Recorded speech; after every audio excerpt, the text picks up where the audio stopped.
For Reaper Metal Productions, I am Adam of Unbaptized Records, here to make a brand new video for you today. And today is video number 6 in my series going over my cassette tape collection. We have, looks like H through N today. So start off with a Reaper Metal release originally on CD.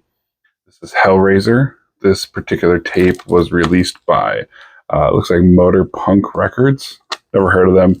But this is Life After Death. So this is the one release by Hellraiser. I have the CD, and that was originally Reaper Metal. And then I saw this for sale, this white tape on Hell's Headbangers. It's one of my favorite records Reaper put out. I absolutely love this release. So I figured I definitely want to own it on tape. And as you could probably see by the gloss, it hasn't been opened yet. So I'm going to leave that sealed for now because I probably have like 3 copies of the CD. So I don't need the tape opened. Next, we have one of my favorite bands, a band I've talked about many times and hope to talk about even more, is Hellripper, with their most recent album called Warlocks, Grim, and Withered Hags. And you could probably see here, Silver Market signed All Hail the Goat. So thanks, James, for signing that. I know he signed a bunch of my stuff. This is an awesome record. It's their third full length. I have the CD and LP as well, and all 3 are signed. So that was super cool. I love Hellripper, and again, I definitely want to show more off on camera because they're one of my favorites. Next, we have a band I'm not as familiar with. I definitely listened to this once when I picked it up, and probably not since, but it's a band called Hungry Wolf. It's an album, Forgotten Frozen Lands. From my memory, it's Black or Black and Death. This is a Sunshine Ward release, and Sunshine Ward is an awesome label. If you don't know them, there we go. It's going to focus, but they're out of New Jersey. They do a lot of tapes. Most of the tapes is like dark blue, and it's usually death, black metal, or sort of like D-beat punk. So if you like that kind of stuff, I think the last tape I'm going to show is also by them. They're awesome. Definitely order from them. I've ordered from them off Discogs a few times, and that's where I got that release directly from them. So Sunshine Ward is awesome. A little shout out to them. Next, we have King Diamond with Voodoo, like a mid discography tape. I believe this is the first release I ever got by them, and I enjoyed it. This was before I really knew much about King Diamond, and of course, you hear Justin Horville of Hell's Headbangers talk about them a lot. So it's pretty much his favorite band other than Cannibal Corpse and Deicide. So I had to check them out, and also watching Kevin Smith movies like Clerks 2, played them a bunch of times. So I think because of that, I definitely wanted to check them out. And this is just the first release I picked up, and I enjoyed it. So I haven't heard anything by King Diamond or Merciful Fate I don't like. So that's definitely a good sign. Next, we have the Ohio Natives, Hernagia. And I feel like I've definitely brought up before, especially the video where I accidentally bought the wrong Hernagia black metal band. This is Condemned to Obscurity on an orange tape. I bought directly from the band.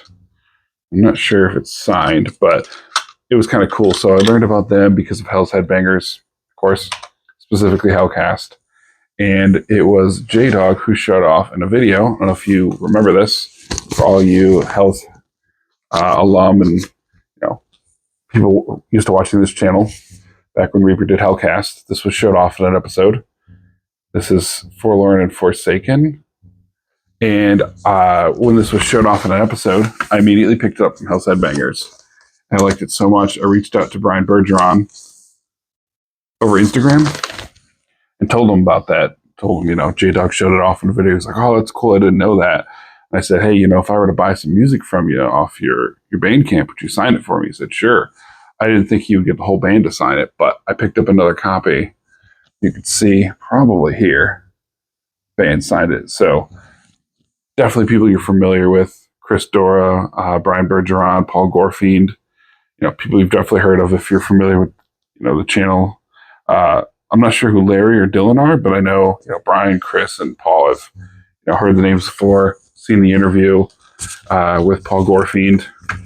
And then just to go off of more Ohio bands I never mentioned too much, because I don't think I could ever mention them too much. Faith Extractor.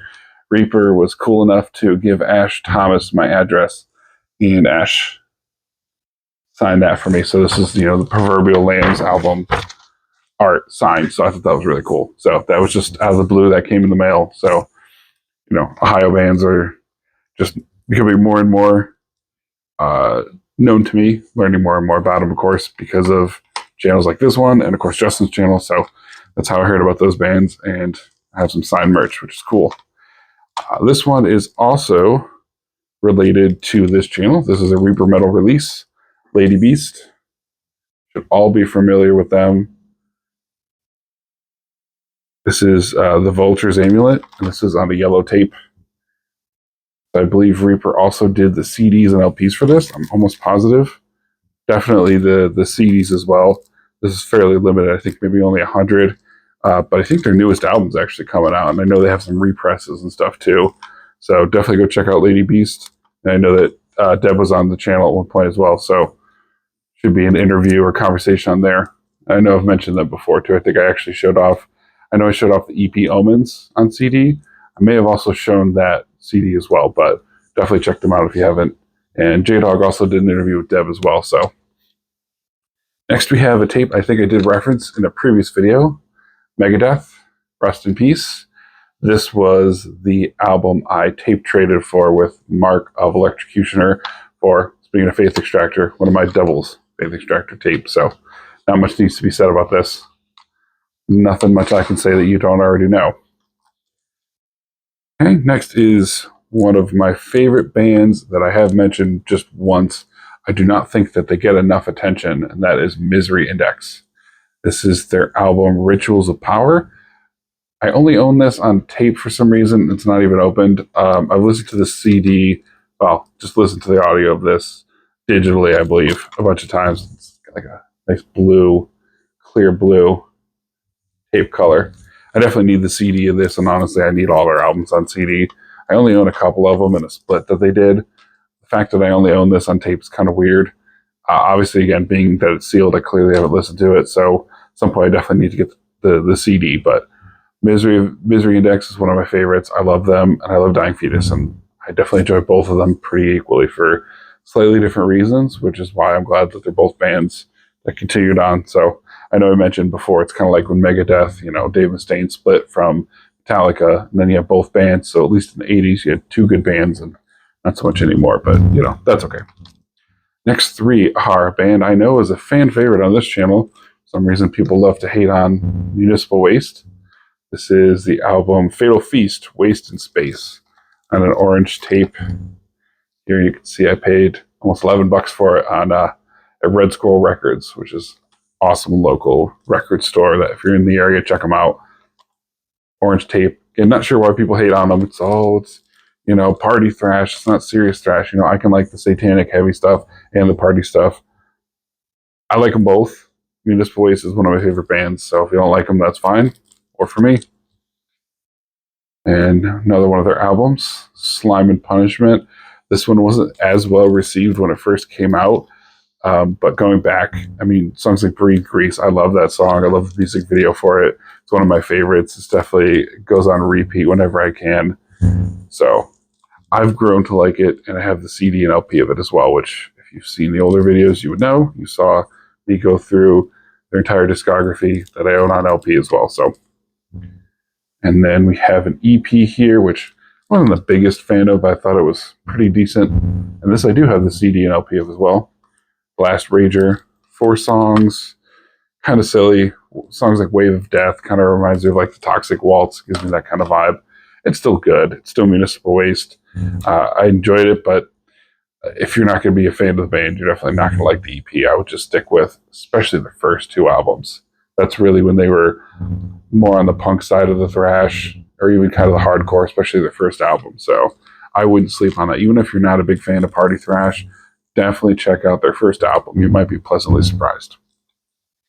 Last but not least, I teased this a little bit before, but it's a band called Night War.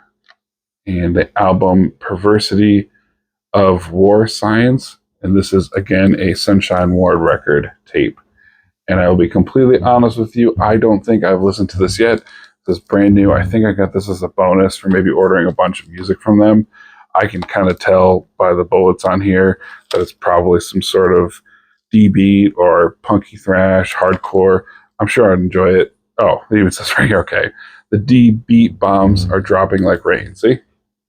Good intuition on that. So that's what that is. Definitely something I'd check out at some point, but as I don't play tapes all that often, maybe that's going to be last on my list, but I own it, so I should definitely play it. Let me know what you thought of this selection, and I will see you in the next video.